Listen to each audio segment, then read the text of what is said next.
Good morning and welcome to the 2020-2021 academic year at the University of Northern Iowa. This year we welcome our 145th freshman class to the university. Special welcome also to our new faculty and staff here at the University of Northern Iowa. Generally at this time I'd ask you to all stand so that we could recognize you and welcome you to the University of Northern Iowa. That will have to wait for another time. We all look forward to getting to know you and meeting you and helping you become a part of this incredible university. We look forward to the contributions that you will make to UNI and helping our students reach their educational, professional, and personal life goals. This year, some students are also watching this presentation, so special welcome to our new students, our freshmen, our transfer students, our graduate students, as they join the UNI family. We look forward to the contributions you will make to our university as you interact with other students, get to know our faculty and staff, and really make an impact here at the University of Northern Iowa. We know that you'll find a very supportive faculty and staff here as you start your educational career as a Panther. We often think right now that we're living in a very unusual time. In reality, history has an interesting way of repeating itself. In 1918 and 1919, the world was under a global influenza pandemic. It's a very difficult time in our country, in our state, and around the world as we struggled with that pandemic. This country found the resiliency to move through that pandemic and continue on. At the same time, a 60-year struggle was about to come to an end for civil rights. In this case, in 1918 and 1919, the summer of 1919, a bill was finally passed in Congress that, if ratified by 30 states, would give women the right to vote. It had been a long struggle. More than 60 years they had been working to try to get votes for women across the entire country. Finally, that was passed in the legislature. It was quickly ratified by several states that summer. Iowa was the 10th state to ratify the amendment. Finally, August 20th, 1920, just 5 days short of 100 years ago, Tennessee was the 36th state to ratify what then became, at that very moment, the 19th Amendment to the United States Constitution, guaranteeing the women the right to vote in our country. It was a big lift. There were protests at the White House. There were protests in communities across this country trying to get that established. In many ways, our country's in the same place right now, fighting a global pandemic, the coronavirus. At the same time, dealing with racial issues and racial unrest across our country as well. A struggle that has been going on really for 400 years, since 1619, and the first slaves came to our country. The question is, do we have the resilience to work through COVID-19 and the pandemic? And do we have the courage to face the social issues and challenges that are in front of our country as well? I think as you look at what we have done, and we'll talk about what we're doing with COVID, you'll see the resiliency of this campus. It's important that we face the brutal facts of our reality. It's important that we focus on our mission, our vision, and especially our values as we deal with that pandemic. And finally, we really have to make a commitment to being innovative, being really committed to handling problems in a very different way if we're to move through that. I think as we talk about what we've done to set this university up for this fall and for this year, you'll see that our faculty and staff have come up with very innovative ways to handle this pandemic so that we can open in a safe and healthy way for our faculty, our staff, and our students. Today's presentation will be a little different than many in the past because we will focus on just those two issues. We will not talk much about the budget or about what we've done with our campaign or the legislature or an enrollment. Those will come later this year, this fall, in another presentation. This time, I want to introduce some new faces, and then we will talk a little bit about what we're doing to respond to COVID and spend the rest of the time talking about racial issues and diversity on our campus. I'd like to introduce two new people to you, two new members of the leadership team here at the University of Northern Iowa. The first is Teresa Westbrook. This March, she was appointed Dean of Rodd Library. Teresa joined the institution in 2017 as an associate librarian, became head of her department, and this year, following a national search, was named Dean of Rodd Library. Teresa spent 11 years at New Mexico State University before joining UNI in 2017. She holds a bachelor's degree in English and a master's degree in Library and Information Science from Wayne State University in Detroit, Michigan. Welcome and congratulations, Teresa. We also this year had a national search for an admissions director, and Terry Crumley was appointed to that position. Terry comes to us most recently from Mount Mercy University in Cedar Rapids, Iowa. She has over 20 years' experience in higher education, mostly in admissions, but also in teaching and in development work as well. Terry has a bachelor's degree from Central College in Pella, and that bachelor's degree is in business administration. She has a master's degree and PhD in vocal music performance and pedagogy from the University of Northern Iowa. Terry, welcome to the University of Northern Iowa. It's a pleasure to have you on our campus, helping us grow the enrollment here at UNI. Teresa and Terry, I look forward to working with you and your colleagues as we move through this year and ask the tough questions and find solutions to those questions as we move through this year. Welcome. Shared governance at the University of Northern Iowa is extremely important to our decision-making process. I'd like to introduce to you our leaders for this coming year. First, John Burnite will serve as the Faculty Senate Chair. John is a professor in the Department of Philosophy and World Religion.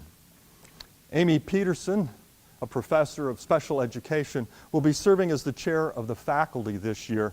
She has a long experience in leadership roles within our faculty. Becky Hawbaker will serve again as president of United Faculty. Becky served in that position last year. Becky is an assistant professor of teaching here at the University of Northern Iowa.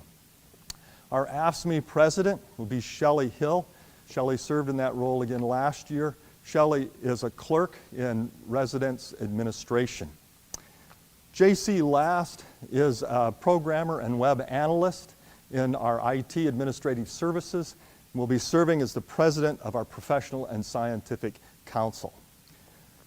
Additionally, Ellie Boding will serve as our president of the Northern Iowa Student Government. And I've gotten to know Ellie a little bit this summer in the many meetings that we've had. We started to talk about what this year might look like and her agenda for student government. Ellie is a senior majoring in political science and philosophy. To all of you, I look forward to working with you and our administrative colleagues as we move the university forward through this extremely trying time as we deal with COVID and the social issues that are in front of us.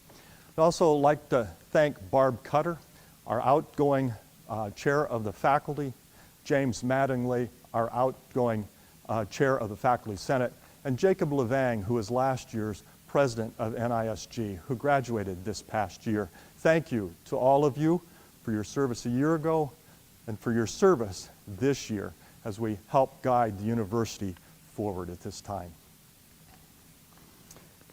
One spot that I think is always important that we do is to step back and think about the things that have happened over the past year. And this year we need to shorten that up a little bit so we can get to some of the more difficult issues that we will be working with. This is always a difficult part for me to put together because there's so many good things that happen on this campus. Let me talk about just three that are all tied together by the student Maritza Salinas. First of all, Phi Theta Kappa is a fraternity that really supports community colleges students in their transition to universities and other four-year institutions. This year, UNI was named to Phi Theta Kappa's Transfer Honor Roll, one of only 112 institutions out of more than 4,000 named to the Honor Roll. This is the second out of 3 years that we have been named to this prestigious Honor Roll. Congratulations and thank you to the work of Danielle Weedy and Paul Sapp, our assistant and associate directors of transfer admissions respectively, to Kristen Woods, our Associate Vice President for Enrollment Management, and all of the advisors and faculty and staff who work with our transfer students to help them make the transition from their community college to this university and into their programs, and ultimately to graduation here at the University of Northern Iowa. One of those transfer students is Maritza Salinas. Maritza graduated this past year with a degree in geography. She started her academic career at the University of Iowa for several reasons and decided to leave that institution, and she spent time working in various areas, and finally she ended up doing some tech work helping support people with their internet problems as well as their email. She worked a late night shift, so it gave her an opportunity to also get an education through Iowa Central Community College. As she was completing that education there, many of her faculty members and other students recommended that she look at the University of Northern Iowa because we do support students coming from community colleges and because we do have a wealth of scholarships, especially for minority students and transfer students here at the university. As Maritza came here, she found GIS, Geographic Information Systems, and really fell in love with the program. A technical program that also allowed her to ask the big questions about what's going on in society and find ways to answer those questions. Maritza had qualified to participate in NASA's DEVELOP program this summer and work at Sunset Beach on an energy project. Unfortunately, that project was postponed due to the pandemic. Maritza has decided to continue her education and get a master's degree at the most prestigious geography department in the country, right here at the University of Northern Iowa. Congratulations, Maritza, on completing your baccalaureate degree, and we look forward to continuing to work with you here at the University of Northern Iowa and the impact that you will have. As an undergraduate, Maritza used what she was learning in the classroom to help the Iowa Waste Reduction Center as a GIS intern.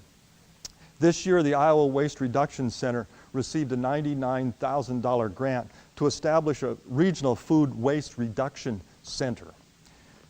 They have identified 209 municipalities throughout the upper Midwest that they will work with community groups inside those municipalities to help reduce the amount of food that moves into the waste streams in those communities. They'll be working with restaurants, with schools, with public-private partnerships, with communities to help limit the amount of food that ends up in landfills. This is a partnership with the Department of Agriculture, and they'll be following the EPA guidelines on food reduction. Congratulations to Jennifer Trent. Jennifer is a food waste reduction specialist at the Iowa Waste Reduction Center, and to Joe Ballack, the director of the IWRC. It's great to have this work going on and to be associated with helping remove waste from our waste stream and better use the food that we have. As we move through this past year, it has been a very difficult time as the pandemic hit our country, our state, and our university. As many people know, it was in early March that we made the decision to move from face-to-face classes to only online. That had to happen, that transition had to happen in a very short period of time, approximately 8 to 9 days. We put together an incident command team to help us figure out exactly how to make all of the decisions that needed to be made in order to make that shift and to help faculty move their classes from face-to-face to online, to help staff continue to provide the level of support that our students are used to and that they deserve here at the University of Northern Iowa.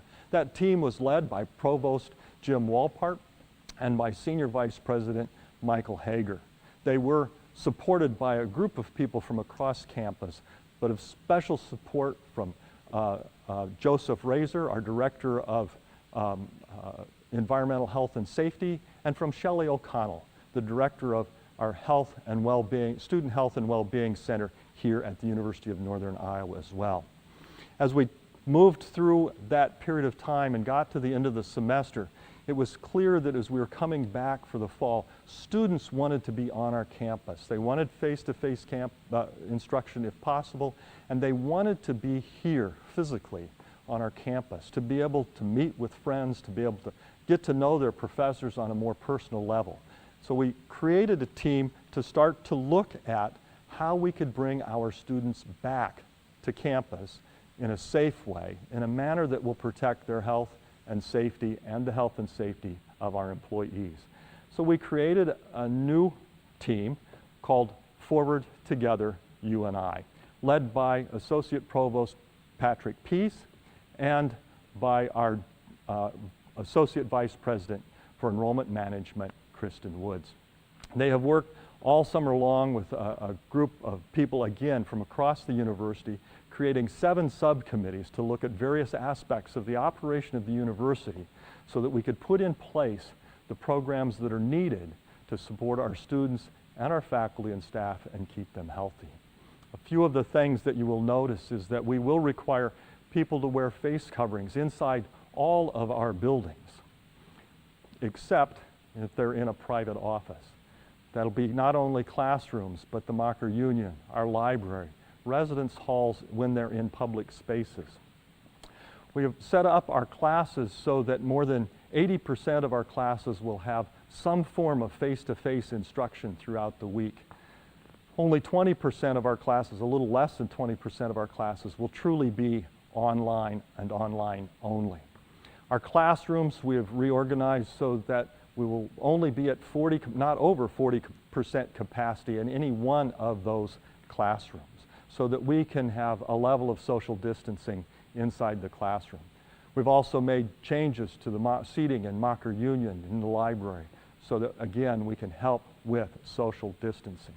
We're going to ask students and faculty and staff to do daily health checks, checking their temperature, looking for symptoms of COVID, and reporting them when they have them. We have on our campus also put in place, redone our health center so that students who have symptoms and believe they need to be tested for COVID can come to the health center and not be in with the students that are in the health center for other reasons. We have set up and acquired the ability to do COVID testing here on campus, rapid testing, should be able to have the results within, certainly within a day. We can test up to 200, process up to 200 of those tests in a single day. Students that do test positive, we have set up contact tracers to meet with them to help them understand, first of all, what they can do to keep themselves healthy and what they need to do to isolate or quarantine, to also find out who they've been in close contact with so that we can get in touch with those people and help them understand what they need to do to keep themselves healthy. Do they need to isolate? What are the symptoms they need to watch for so that they can stay healthy? And if they see them, what are the steps they need to take to receive adequate health care? So these are just some of the preparations that we've made across our campus to protect the health and safety of our students, our faculty, our staff, and the community members that come to our campus as well. We've also, as a university, been very involved in our community. This year, the Institute for Decision Making created 2 surveys for the Iowa Economic Development Authority to gauge how businesses across our state were being impacted by the virus. Those surveys helped the Iowa Economic Development Authority figure out what moves they needed to make and to be able to provide to the legislature and to the governor advice on procedures and policies that would be helpful. These surveys also helped Advance Iowa, another program here at the University of Northern Iowa, put together webinars and other workshops for small businesses and large businesses across the state of Iowa to help them understand what they could do to keep their business moving forward in light of this pandemic. So these 2 organizations have had a great impact on the Iowa business community. Protecting our students, though, is also important. So in the last few months, we've been meeting with business leaders across the Cedar Valley in particular. I met with our College Hill Partnership Executive Committee, as well as Cedar Falls Main Street directors, and Grow Cedar Valley, our local Chamber of Commerce, to discuss the procedures we're putting in place to protect our students and what they might be able to do to help protect our students and the greater community as 10,000 students return to this area. We talked about the importance of requiring face masks, especially in retail outlets. Talked about the importance of social distancing in retail as well as hospitality establishments. The real goal was to try to control as much as possible the amount of spread of this disease and be able to keep the university open and be able to keep our local community businesses open as well. We have a big impact on our community and they have a big impact on us. It's about working together to solve those issues and make sure we can keep not just our students and our faculty and staff healthy, but our entire community and region as well. As we move into the fall and we have set up all of these precautions, it's now time to track all of the data that will be coming in about how COVID-19 and the virus is being controlled on our campus. So we've created a new COVID response team that will be led by Colleen Mulholland, the Dean of the College of Education, and Joseph Razor, our Director of Environmental Health and Safety. They really will provide oversight on COVID case tracking in particular, and provide guidance and data to leaders across our campus so that adequate decisions and accurate decisions can be made on how to move the university forward and the progress of the disease. So thank you to Colleen and to Joseph for stepping into these leadership roles, to Jim Wolpart and Michael Hager, as well as to Patrick Pease and Kristen Woods. Thank you for your leadership in the previous committees. We wouldn't be able to reopen without your leadership. But really this process to get here has taken the entire community.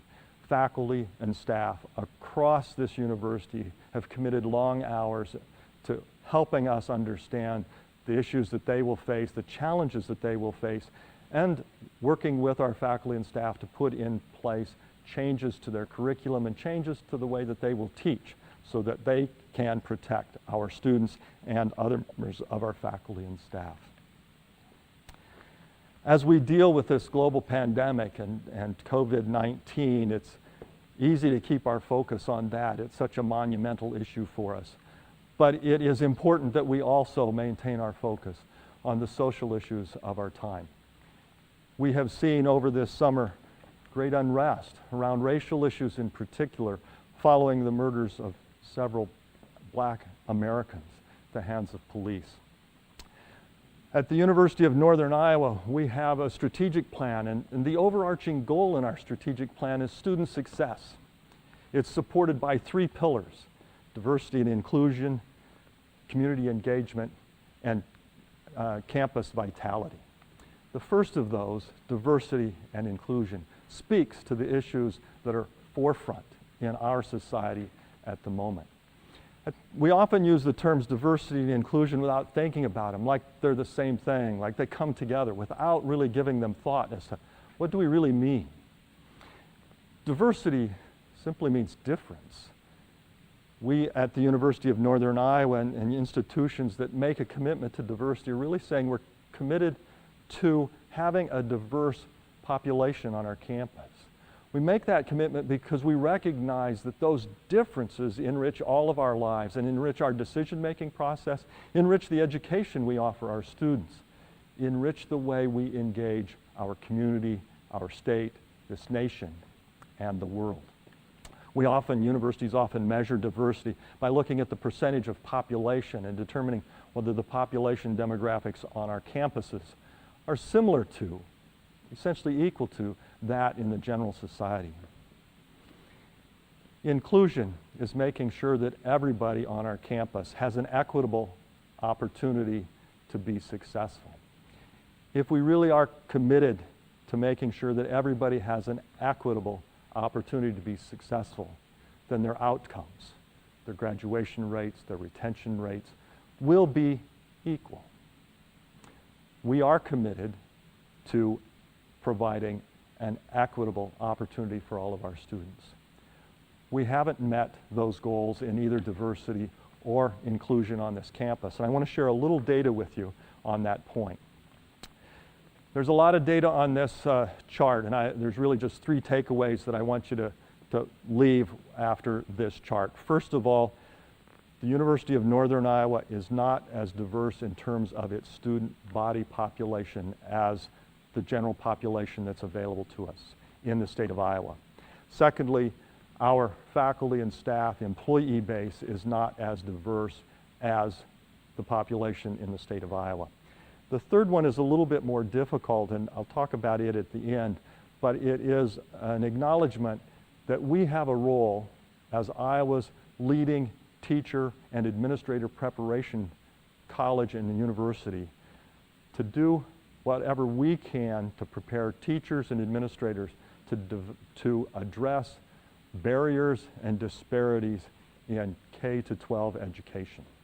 So focus first on the 2 leftmost parts of this diagram. There's one labeled UNI undergraduates, and you can see that our population has ranged over the last 3 years between 11 and 11.5% racial and ethnic minorities. Well, the next 3 bars show us the percentage of students that graduate from Iowa high schools in the last 3 years, and that runs from 15.5 to nearly 17%. So these are students that could be ours, right? They all possess a high school diploma, so they're college ready. What we see is that we're about 5 percentage points below the demographics in our state, the population that could be at the university. And some have said, well, you're only off by 5%, that's not a big deal, but it's 5% out of 10 or 11. If we were to reach equality here, where we had an equitable opening in our admissions process, in our recruitment, in returning students to our campuses, we would have to increase our minority enrollment by 50%. Move it from 10%, 11% up to 15 or 16%. That's a big lift. We have a lot of work to do to become more diverse in our student population. If you look at the 2 leftmost sets of data, you'll see 25-year-olds in our state range in between 16 and 17% diverse populations, while here our employee base ranges from 11 to 13. Again, in that 4 percentage point difference, again, you could say 4 percentage points is significant, and it really is. Again, that represents increasing our employment base by 30 to 35%. We have particular difficulties when we look at especially executive and management positions at the university, as well as tenure track faculty positions. Finally, I draw your attention to the data labeled high school graduates and 18 to 24-year-olds. And you can see that the 18 to 24-year-old population is about 20 to 21% ethnic and racial minorities, while our high school graduates set only at 16 to 17%, approximately 3 to 4 percentage points below. Again, that's about a 25% gap. We, as an institution that educates the teachers in those classrooms and educates the principals and superintendents and other decision makers for our public schools and some of our private schools across the state, must own some of that gap. We must be preparing teachers to be able to see the barriers that all students face in obtaining a high school diploma so that they are college ready. This is what Gloria Ladson Billings refers to as an educational debt that we're creating, that we are creating within the Black community, the Latino community, Latina community, perhaps other communities as well, LGBT students, a debt in that we are not providing the support that they need to get through the barriers. We are not removing the barriers in their K-12 education so that they have the same equal outcomes as other students. How are we doing with inclusion? Making sure that we are providing an equitable opportunity for all of our students to have success. There's a lot of data that we can look at, and we've selected just one slide here to look at graduation rates. again by race and ethnicity and also by sex. You can see the male students on the left side and female students on the right side, broken out by Asian, Black, Latino, and white. Native American students on our campus are a small enough population that it's not appropriate to display their statistics alone. But as we look at this diagram, we can see that for the most part our Asian students, our Latina and Latino students, and our white students are graduating at about the same rates. But the support that we're providing for our Black students does not allow them to graduate at the same rates as our white students, our Latino students, or our Asian students. This, as I pointed out earlier, is what Gloria Ladson-Billings refers to as an educational debt. We aren't, as a society and as a university, providing an equitable opportunity, particularly in this data, for our Black students to receive the same level of success. This data is, while it's easiest to do for race and ethnicity, similar data can be looked at for gender orientation, for sexual orientation, for disability, physical ability and disability, for emotional and mental health. We will see differences there as well. It is our obligation as a university that admits these students that's committed to equity, providing an equitable opportunity for success. When we are providing that equitable opportunity, we will have equal outcomes in graduation rates and in retention rates. We have a significant change in particular for many of our students in going from their second to their third year. It's a program we're focusing on as we move forward as well here at the university. So we've seen we do have a lot of work to do to improve the diversity on our campus, both our students as well as our employee base. We also have a lot of work to do to get to be an inclusive institution where we are offering students an equitable opportunity to be successful and producing equal outcomes. The question in front of us is, as an institution, as divisions in our institution, as colleges, departments, programs, as individuals, do we have the courage to take on those barriers, to identify those barriers, to see what they are, and then seek solutions to remove them on our campus? And if those barriers are in society and not limited to here on campus, to look for ways to help to bring those down in our community, or to help our students at least over those barriers so that their success on our campus will be equitable. Inclusive excellence is a term that's been around for 10 to 15 years. It was first a program really put together by the American Association of Colleges and Universities. It's a way to work with their member institutions to make excellence inclusive. All of our institutions talk about being excellent and offering an excellent education, offering excellent opportunities, whether it's through student organizations or clubs or through career services and their job location services. But this was about looking at the differences in those outcomes for different racial, ethnic, gender identity populations and saying, is excellence really inclusive? Do you have an equal opportunity? It's what we're looking at as how we move forward in our commitment to inclusion, to make excellence really inclusive across our entire university. We have been working on diversity and inclusion really for 50 years. This year we celebrated the 50th anniversary of the UNI 7 group of students that pushed for changes on our campus 50 years ago. Over that time we have had some success in improving diversity and improving inclusion, but as you can see, we still have plenty that we need to do. We have taken some action over the last several years in particular. I want to talk about some recent items. The things that you see in bold here are things that we'll talk about a little bit more in depth in just a moment. But we have created a President's Diversity, Equity, and Inclusion Advisory Committee.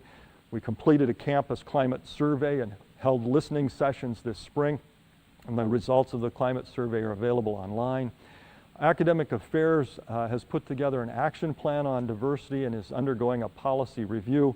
And we'll talk a little bit about the way that the university has engaged our larger community, especially here in the Cedar Valley, around issues of diversity and inclusion. As we did the listening sessions in the spring, we found that there were several action items that we didn't need to have review. They just needed to be taken care of, including publishing the climate survey and publishing a newsletter on diversity, a regular newsletter on diversity. We also did a review of how we handle sidewalks and clearing them during the winter so that our students with mobility issues will be able to move around our campus as the weather impacts our university. Have a set of things that we worked on in May, another set that we will be working on throughout the fall to improve diversity and inclusion and remove some of those barriers to success for our students. This summer, AAC&U had a Diversity, Equity, and Student Success Conference that we were all set to go to. It was actually in March during spring break, and 10 of us, faculty, staff, and students, were signed up to attend that conference. Unfortunately, it was moved to a webinar due to the pandemic. 4 of us were able to attend and engage in that webinar. Great discussions about how you can move the needle forward on campuses to be more diverse and to be more inclusive, especially more inclusive. We've had a leadership training. Our university leadership team and several leaders across our campus were engaged in training just last week with Kuplu, a training organization out of North Carolina. Our Chief Diversity Officer has arranged a visiting speaker to discuss racial trauma. We heard so much about that this summer as we saw the racial unrest occurring on our campus, but also across the entire country. That to better understand what racial trauma is and what these incidences mean to people of different racial and ethnic backgrounds as they occur in our society.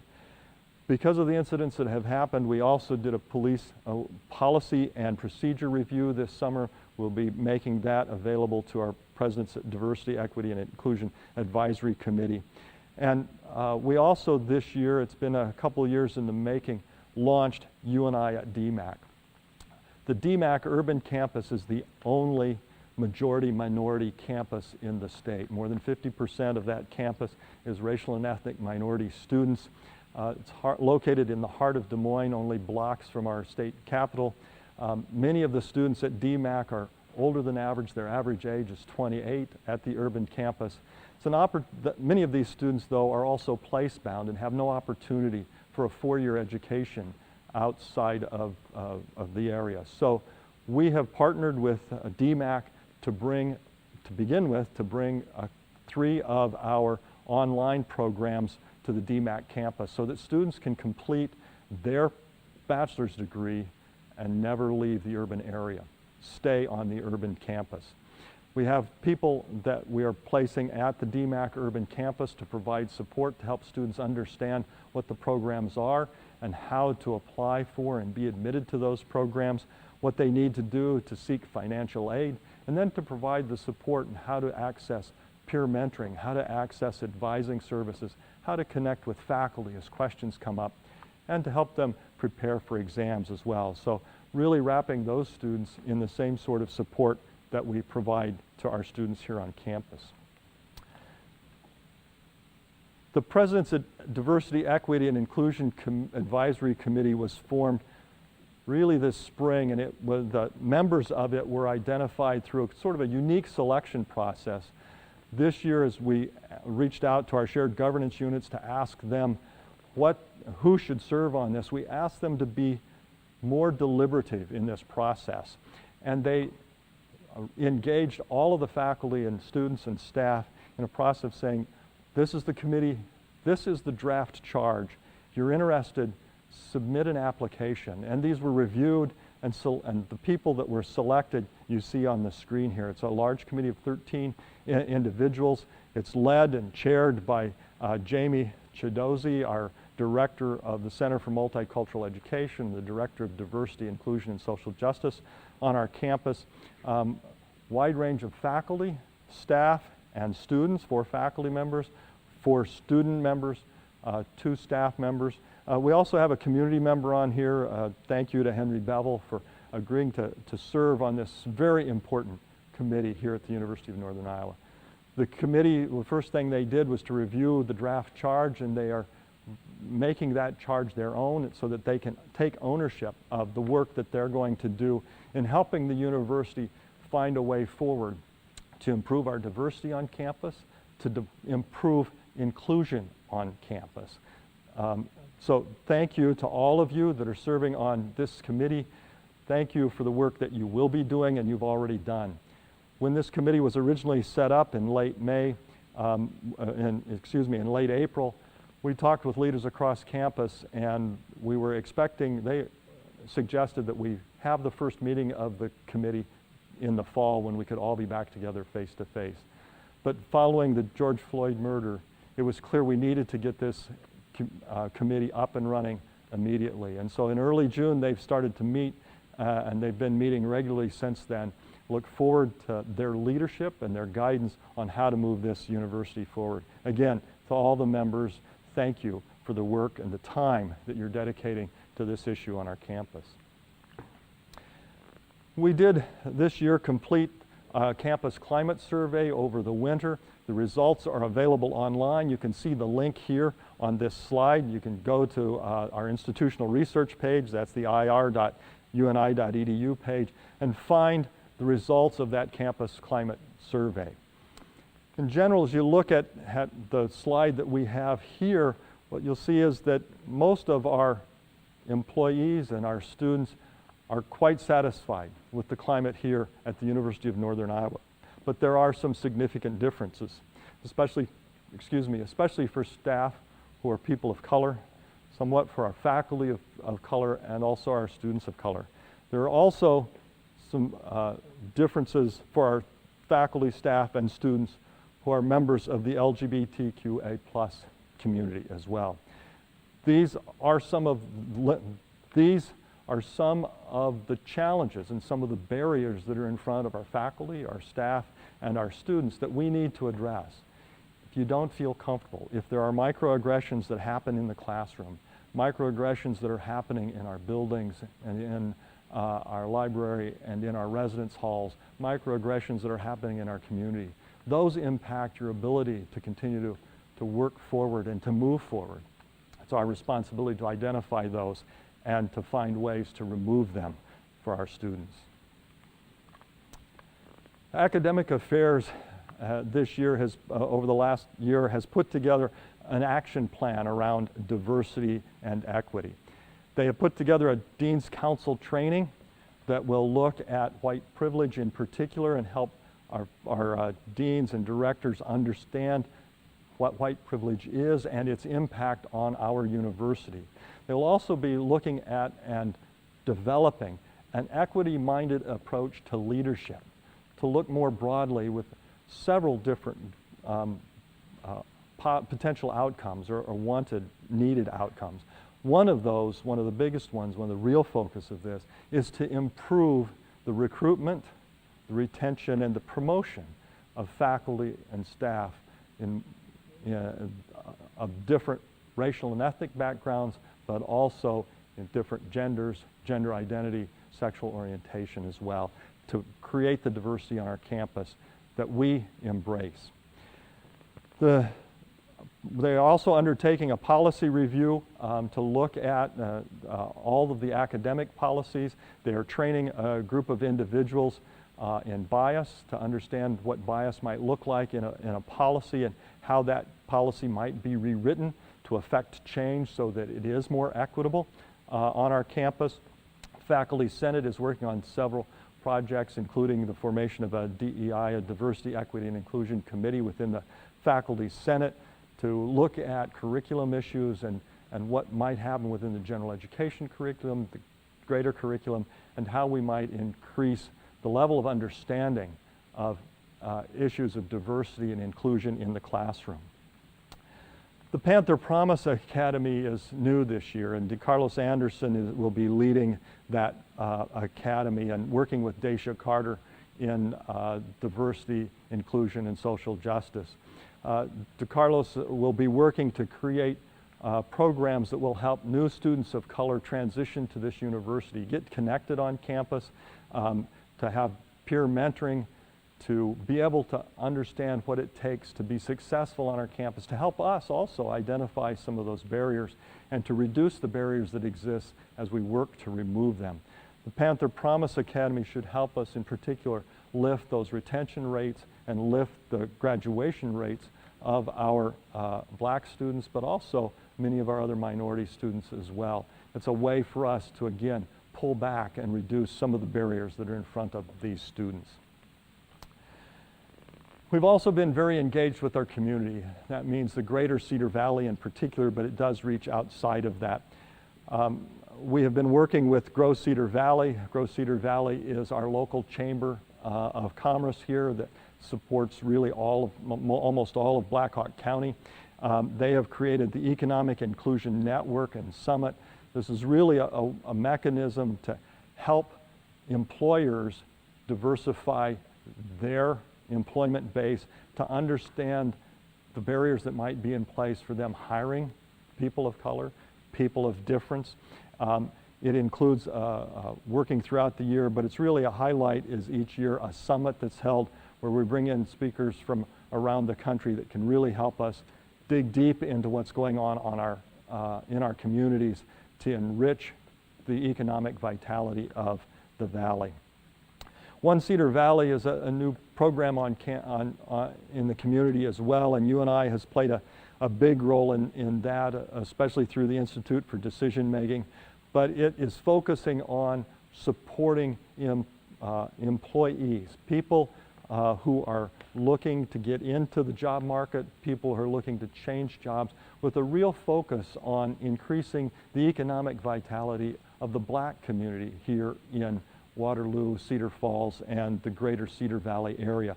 This is a direct outcome of the 24/7 Wall Street report that indicated that the Cedar Valley, in particular Cedar Falls, Waterloo as a municipal region, was one of the worst places in the country in terms of economic diversity for blacks in the country. So this group working UNI, including Institute for Decision Making, the Provost's office, working to help bring some of those barriers down and make our community much more inclusive, especially on the economic front. One of the other projects that we've been involved in, the new Teach Waterloo cohort has just been started. Teach Waterloo is a project cooperating between UNI College of Education and the Waterloo School District, where paraprofessionals in the Waterloo School District who have have a two-year degree can work at UNI to earn credits towards and ultimately receive their degree to become elementary teachers. We form it into a cohort model so that those teachers only rarely have to come to our campus but can work together in their schools, a real way to help us diversify the teaching workforce within Waterloo. I want to mention the Diversity Our Strength project as well. This is really the brainchild of Schwab Meacham, a professor of literacy in the College of Education, and he worked with Bettina Fabos, a graphic design faculty member here as well, to create the Diversity is Our Strength project. It appears as a large mural with pictures of people from around our community, especially the Waterloo community, showing the diversity of our community. But it also recorded their stories for prosperity so that we can use those to educate students and others around our community about diversity in our community and the strength that that brings to our community. Really, the backbone of much of the community engagement that we've had over many years is in the UNI Center for Urban Education and their many TRIO programs. From programs like Classic Upward Bound that helps young students prepare for college and to see what it might be like to be a college student, to programs like our Center for Educational Opportunity that helps people who are in the job market, who have completed their high school diplomas or are working on high school diplomas, but to return to college, whether that's at a community college or at a private university or college or at UNI or one of the regential institutions, but to give them the support and the information they need to figure out, one, what education is right for them, and then how to engage in and become prepared and apply for admission to those institutions. As you can see, a great deal of community engagement, trying again to remove some of the barriers that we have in our society. It's also important that we do everything we can to increase our understanding of the differences that are in our society and what we can do to remove those barriers. The diversity, inclusion, and social justice on our campus has created the Purple Couch series that will be unveiled here in the coming weeks. Purple Couch is a talk show type format where leaders and others from the university, but also around the community, will sit down and talk about tough issues. Have those courageous and difficult conversations about differences, whether that's race, gender identity, sexual orientation, physical ability, mental and emotional health. Look for that, and there'll be more information on the Purple Couch series. We've already mentioned and talked about the training that's going on for university leaders. That will continue throughout the year. There are faculty workshops that are going on as well to help faculty understand what microaggressions are in their classroom, how to adjust their curricula to be more diverse and more inclusive and removing some of those barriers. One of the things that I want to call your attention to is Dr. Eddie Moore's 21-Day Equity Challenge. It's something that I've been engaged in now for about 2 weeks. Dr. Eddie Moore is at the University of Iowa, his PhD from the University of Iowa. He's put together this 21-day challenge, which is a challenge that each day for 21 days to engage in reading or listening or viewing materials to help you better educate yourself around issues of diversity, equity, and inclusion. And on the website, he provides links to various articles, sometimes short reads of 10 to 15 minutes, to podcasts that you can listen to, again, fairly short, as well as videos that are available, so that it's possible each day to take just a few minutes to expand your understanding of issues around diversity and inclusion, especially here in the United States. This is a project that within the Academic Affairs Action Plan is something that they're working to try to do on campus in a more coordinated effort and in a grander effort as well. And they're reaching out to the local community. It may be something that we work with the greater Cedar Valley community on as well and engage a larger commitment and group to engage in Dr. Eddie Moore's 21-Day Equity Challenge. If you're interested, just Google search Dr. Eddie Moore's 21-Day Challenge and you will find a link to the page. Also this year, our diversity read is Ibram X. Kendi's book, How to Be an Anti-Racist. Ibram X. Kendi has really become extremely well known for his work in diversity and equity and inclusion and social justice. And this book, How to Be an Anti-Racist, will be our diversity read this year. We will be engaging not only faculty, staff, and students here on our campus in the diversity read, but also community members. We have several organizations, including people at Wartburg College, people with Grow Cedar Valley, and other entities within the greater Cedar Valley in engaging in this opportunity to think critically about what it means to be an anti-racist, to actively work to undo racism in our country. As you can see, we have a very interesting year ahead of us. We have a lot of work to do to make sure that we can keep our students, our faculty, staff, and this greater community healthy and well as we continue to deal with the pandemic that is COVID-19. We also have much work and difficult work to do to improve our commitment to diversity, to inclusion, to equity here on our campus and within our larger community, because we have an impact on that community and that community impacts us as well. I look forward to working with all of you on both of these issues as we move the university forward this year. We will be talking with you later this fall on issues of our budget, of enrollment, talking about future visioning that we're doing, as well as marketing and branding that we're doing to help raise the profile of the university around our state. But today we needed to focus on two very challenging issues. It's hopeful that in a few months we'll have a vaccine for COVID and the pandemic will slowly move behind us. The issues of race, of inclusion, of equity and social justice have been with us for more than 400 years. They won't be solved this year. They will be with us for a while, and as we bring new students and new faculty and staff to our community, we will have to continue to educate and help them understand what it means to be a diverse and inclusive university here at the University of Northern Iowa.